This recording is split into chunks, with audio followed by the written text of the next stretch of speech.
परिचय। सर, हम एक फल के अंदर बीज क्यों पाते हैं? श्याम, पादपों में लैंगिक प्रजनन के बाद ही बीज विकसित होते हैं।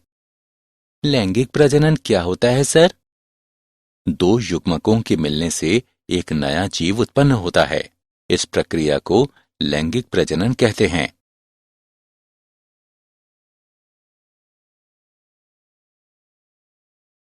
सर, पादप का कौन सा भाग लैंगिक प्रजनन में हिस्सा लेता है? बेटा, पुष्प पादपों के लैंगिक अंग होते हैं, इसलिए ये लैंगिक प्रजनन में हिस्सा लेते हैं। ये सुंदर पुष्प फल और बीज के रूप में कैसे प्रजनन करते हैं? ठीक है, आओ हम पुष्पीय पादपों में लैंगिक प्रजनन के बारे में विस्तार से जानते हैं।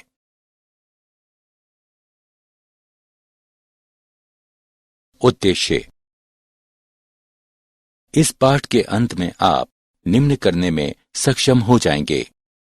एक पुष्प के हिस्सों की पहचान करना, पुंकेसर की संरचना और लघु बीजाणुधानी की प्रक्रिया को समझना, जायांग की संरचना और गुरु बीजाणुधानी यानी बीजांड की प्रक्रिया को समझना, परागण को समझना और परागण के विभिन्न कारकों की पहचान करना, निषेचन के प्रकारों को समझना, भ्रूणपोष, भ्रूण, बीज और फल के विकास को समझना।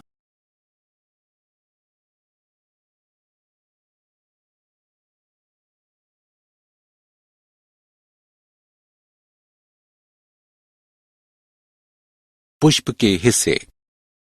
पुष्प अंगों की तीन प्रमुख श्रेणियां हैं। प्रजनन अंग मादा, प्रजनन अंग नर और गैर प्रजनन अंग। प्रजनन अंग मादा, अंडप या स्त्री केसर, वर्तिकाग्र, वर्तिका, अंडाशय, बीजांड। प्रजनन अंग नर, पुंकेसर, परागकोश, डंठल तंतु यानी फिलामेंट, पराग। गैर प्रजनन अंग पंखुड़ी यानी दलपुंज, रस यानी वाहिदल, टेपल्स।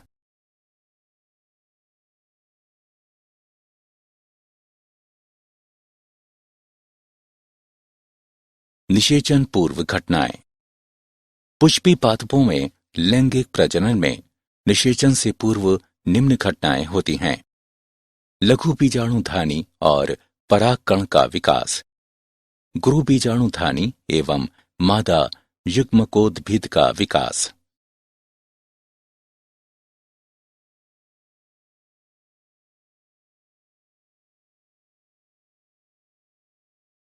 पुंकेसर और परागकोश की संरचना। पुंकेसर की संरचना। पुंकेसर में लंबा एवं पतला डंठल तंतु यानी फिलामेंट तथा द्विपालिक संरचना परागकोश होती है। परागकोश की संरचना। द्विपालित परागकोश, दो कोष्ठ होते हैं।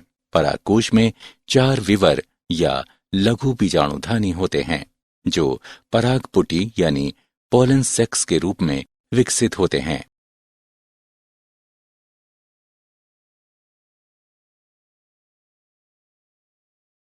लघु बीजाणुधानी और परागकण का विकास। लघु बीजाणुधानी। परागकोश में प्रत्येक द्विगुणित मातृ कोशिका अर्धसूत्री विभाजन द्वारा 4 अगुणित लघु बीजाणु या लघु बीजाणु चतुष्क का निर्माण करती है। हर अगुणित लघु बीजाणु एक विस्तृत दीवार पर पनपते हैं और सूत्री विभाजन के द्वारा परागकण बनाते हैं। परागकण नर युग्मकोद्भिद का प्रतिनिधित्व करता है। इसमें 2 सतही भित्ति होती हैं, बाह्यचोल और अंतःचोल। बाह्यचोल में रंध्र होते हैं, जिन्हें जनन छिद्र कहते हैं। परागकण के परिपक्व होने पर उसमें 2 कोशिकाएं, कायिक कोशिका और जनन कोशिका समाहित होती है।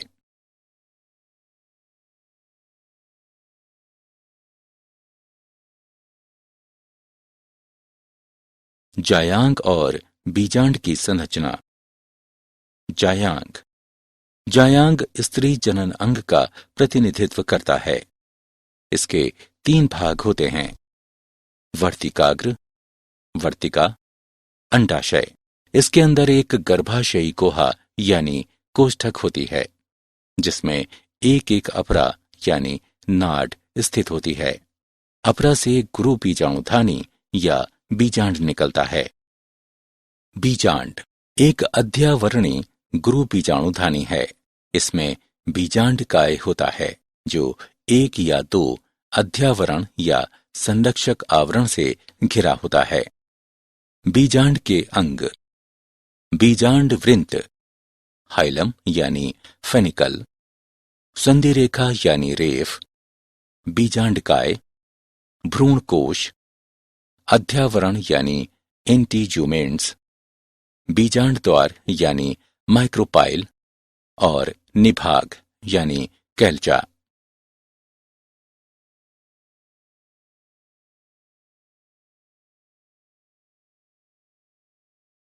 गुरु बीजाणु जनन और मादा युग्मकोद्भिद का विकास।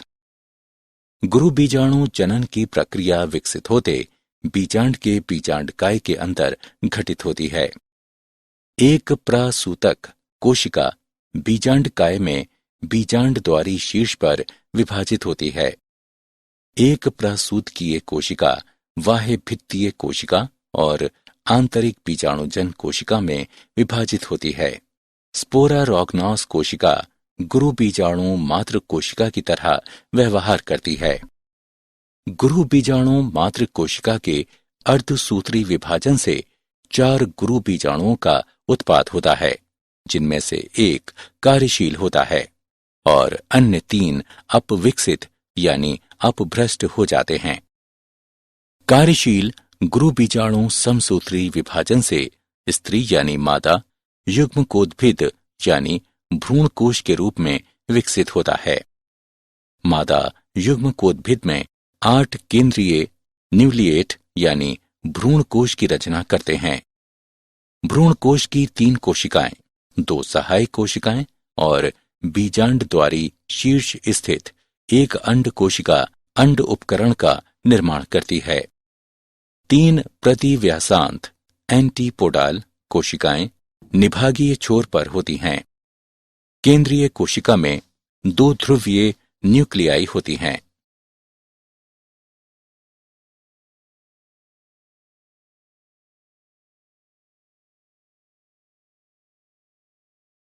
परागण। परागकण के नर परागकोश से स्त्री केसर के वर्तिकाग्र तक स्थानांतरण या संचारण को परागण कहा जाता है। परागण 3 प्रकार के होते हैं: स्वयुग्मन यानी ऑटोगैमी, एक ही उसी पुष्प में परागकोश से वर्तिकाग्र तक परागकणों का स्थानांतरण है।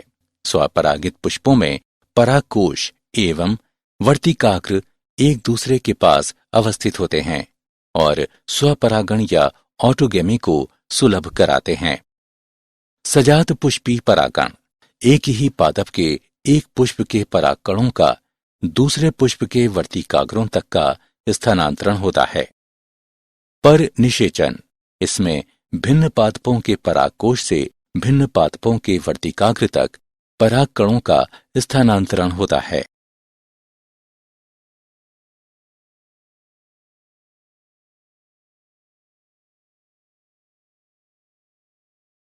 परागण के अभिकर्मक या कारक।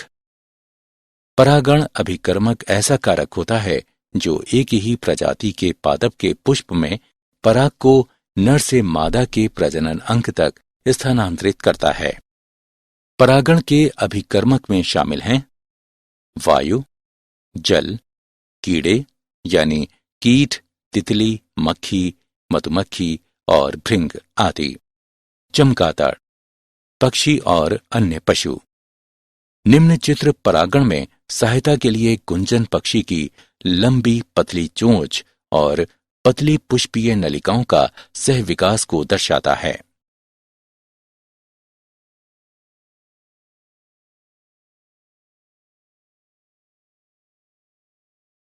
पराग, स्त्री केसर, संकर्षण यानी पारस्परिक क्रिया।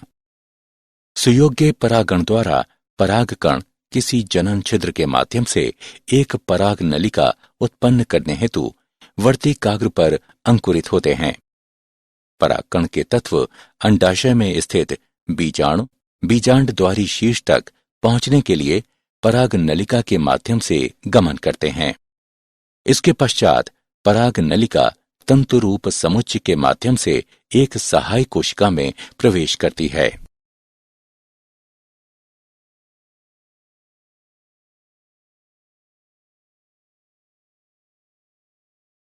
दोहरा निषेचन यानी द्विनिषेचन। एक सहायक कोशिका में प्रवेश करने के पश्चात पराग नलिका द्वारा जीव द्रव्य में दो नर युग्मक अवमुक्त किए जाते हैं। एक नर युग्मक अंड कोशिका की ओर गति करता है और केंद्रक के साथ संगलित होता है। इस तरह युग्मक संलयन पूर्ण होता है। अन्य नर युग्मक केंद्रीय कोशिका में स्थित दो ध्रुवीय न्यूक्ली यानी केंद्रकी की ओर गति करते हैं और उनसे संगलित होकर त्रिगुणित बनाते हैं। इस तरह इसे त्रिसंलयन कहते हैं।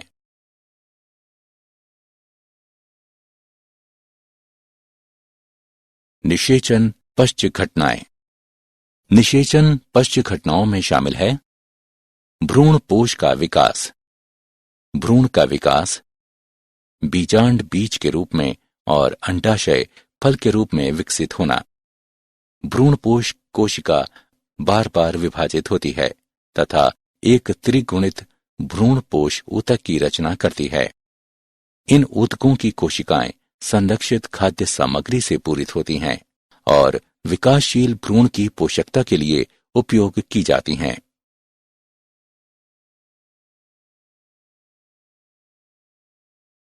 भ्रूण विकास।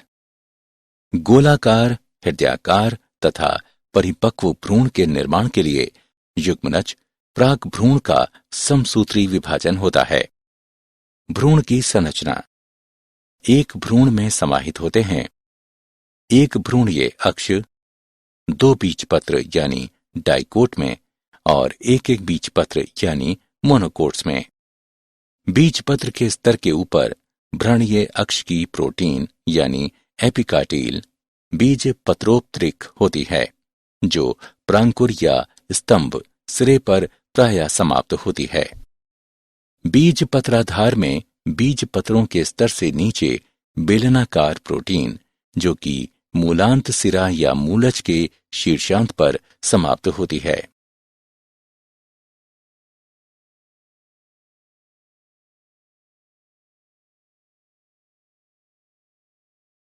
बीज और फल का विकास। निषेचित बीजांड बीज बनता है। अध्यावरण बीज का आवरण बन जाता है जिसे बीजचोल कहते हैं। परिपक्व बीज दो प्रकार के हो सकते हैं, एल्बुमिनियस और गैर एल्बुमिनियस। फल एक परिपक्व अंडाशय होता है जिसके अंदर बीज होते हैं। अंडाशय की दीवार फल की दीवार यानी छिलके के रूप में पतल जाती है जिसे फल भित्ति कहते हैं। मांसल फल के फल भित्ति में शामिल है अंता फल भित्ति यानी बीज के चारों ओर, मध्य फल भित्ति यानी मांसल भाग, बाह्य फल भित्ति यानी त्वचा।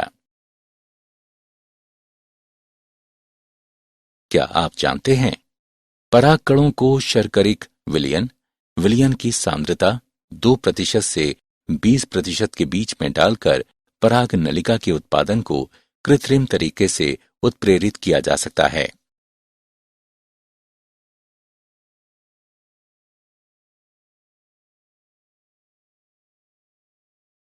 सारांश। आइए हमने जो कुछ सीखा उसे संक्षेप में दोहराएं। पादप के पुष्प में निहित होता है नर जनन अंग यानी पुंकेसर, मादा जनन अंग यानी स्त्री केसर और गैर जनन अंग। परागकण परागकोश के लघु बीजाणुधानी के अंदर विकसित होते हैं। स्त्री केसर के 3 अंग होते हैं, वर्तिकाग्र, वर्तिका तथा अंडाशय। गुरु बीजाणुधानी प्रक्रिया के बाद एक 7 कोशिकीय एवं 8 न्यूक्लीकृत भ्रूण कोश का निर्माण होता है। परागण एक प्रक्रम है जिसमें परागण परागकोश से वार्तिकाग्र तक स्थानांतरित होते हैं। आवृत्तिबीजी दोहरा निषेचन प्रदर्शित करते हैं क्योंकि प्रत्येक भ्रूण कोश में 2 संलयन, युग्मक संलयन तथा त्रिसंलयन होते हैं। युग्मनज भ्रूण तथा प्राथमिक भ्रूणपोष कोशिका भ्रूणपोष ऊतक गठित करती है। निषेचन के पश्चात अंडाशय फल के रूप में तथा बीजांड बीज के रूप में विकसित होता है।